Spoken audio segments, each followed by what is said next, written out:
അവൻ നിസ്സാരക്കാരനല്ല. മുഖം മറച്ചാണ് അവൻ എന്നെയും പ്രതാപനെയും തല്ലിയത്. അവന്റെ കൈയൊക്കെ ഉരുക്കാണ്. ജാമ്യത്തിലെങ്ങാണ് അവൻ ഇറങ്ങിയ പിന്നെ നിനക്ക് ഈ നാട്ടിൽ ജീവിക്കാൻ പറ്റില്ല. അതുപോലെ തന്നെ അവന് നല്ല സ്ട്രോങ് ആയ കൂട്ടുകാരുമുണ്ട്. അവരൊക്കെ ഞാൻ തളച്ചോളാം. പണത്തിന് മുന്നിൽ മയങ്ങാത്തവരില്ലല്ലോ അച്ഛാ. പണത്തിനൊന്നും വലിയ പ്രാധാന്യം കൊടുക്കാത്തവനാ ഈ പറഞ്ഞ മാർക്കോ. ഇന്ന് അച്ഛനോട് ആരാ പറഞ്ഞത്? പ്രതാപനങ്ങളുടെ കയ്യിൽ നിന്ന് പണം വാങ്ങിയിട്ട് അവൻ എന്താ ചെയ്ത്? വാങ്ങിയ പണത്തോട് അവൻ കൂറ് കാണിച്ചോ?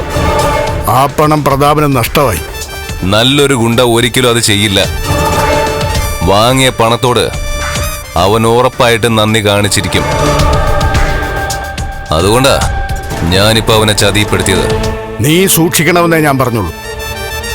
ഇതൊക്കെ നടന്ന ശേഷം മാർക്കോയുടെ ചരിത്രം ഞാനൊന്ന് പഠിച്ചു. അവൻ ഇരട്ടച്ചങ്കനല്ല, അതിൽ കൂടുതൽ ചങ്കുള്ളവനാ. അതൊക്കെ എനിക്ക് അറിയാച്ചാ.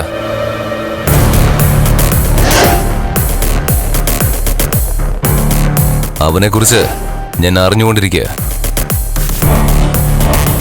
പെൺകുട്ടികളോടൊക്കെ വളരെ മാന്യമായിട്ട് പെരുമാറുന്നവനാ. നീതിക്ക് വേണ്ടി മുറവിളി കൂട്ടുന്നവൻ. ഫ്ലവേഴ്സിന്റെ പിൻബലത്തോടെ 24-ന്റെ പുതിയ സംരംഭം 24 സ്റ്റഡി അബ്രോഡ്.